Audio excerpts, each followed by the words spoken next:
the district.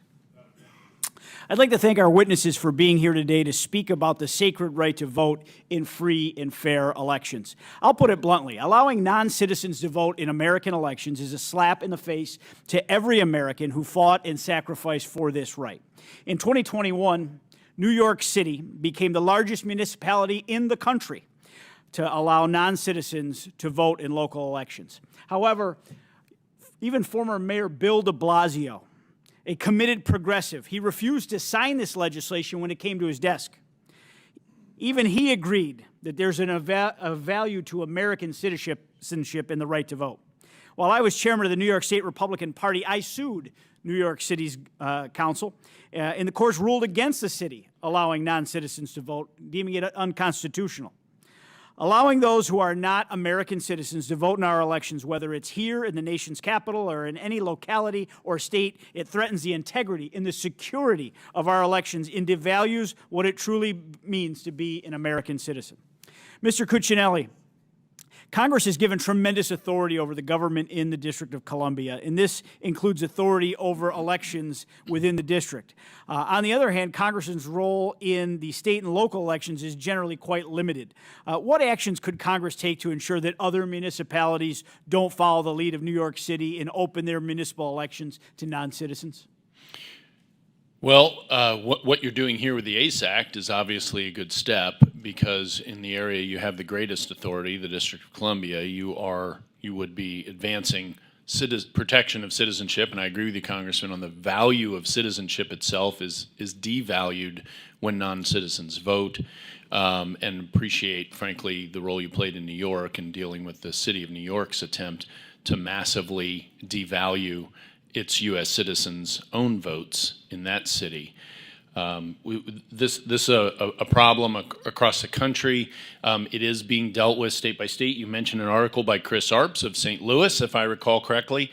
He has been a leader in advancing this bipartisan position, by the way, of going state by state to try to reinforce what most Americans always assumed to be the case, and that is that only Americans get to vote in American elections. Absolutely. D.C.'s radical proposal to allow non-citizens to vote in D.C. elections has rightfully received a tremendous amount of attention. We've welcomed employees of Vladimir Putin and President Xi to vote in our district elections here, people that are here on a permanent basis. But I suspect that isn't the only anti-election integrity measure that's been adopted by the D.C. Council in recent years. Can you talk about what else in D.C.'s election law compromises election integrity and should be fixed? So it's been mentioned here repeatedly that the Heritage Election Fraud Database doesn't contain any D.C. cases. I would note that no personal offense to my fellow witness here, but D.C.'s administration of its elections over the years is so sloppy and careless. They don't have the measures in place to catch fraudulent activity. They don't have the desire to do it. And even if they did, the D.C. Council's office, it would be nearly a miracle to see the D.C. Council's office actually advance a prosecution. And when you have that behind you, I know as a former Attorney General, and you're on the front lines, you don't bother putting the cases together because you know they're not going to go forward. What other anti-election integrity measures do you envision that they could attempt to enact in the months ahead? Well, certainly what's contained in the ACE Act, photo ID is the most obvious, including its application to mail-in ballots so far as they're allowed. Perhaps the next large-scale change that would be beneficial in terms of confidence and reducing the prospect for fraud is stopping the mailing out, unsolicited mailing out of ballots, not applications, but ballots themselves.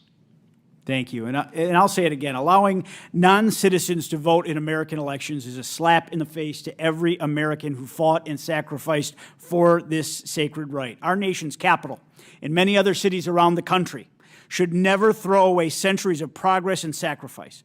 I have fought this for years, dating back to my time as a statewide leader in New York, and I will continue to fight for American values here in Congress. It's not only a national security threat, it's a slap in the face to American citizens who cherish our freedom. And Mr. Chairman, I yield back.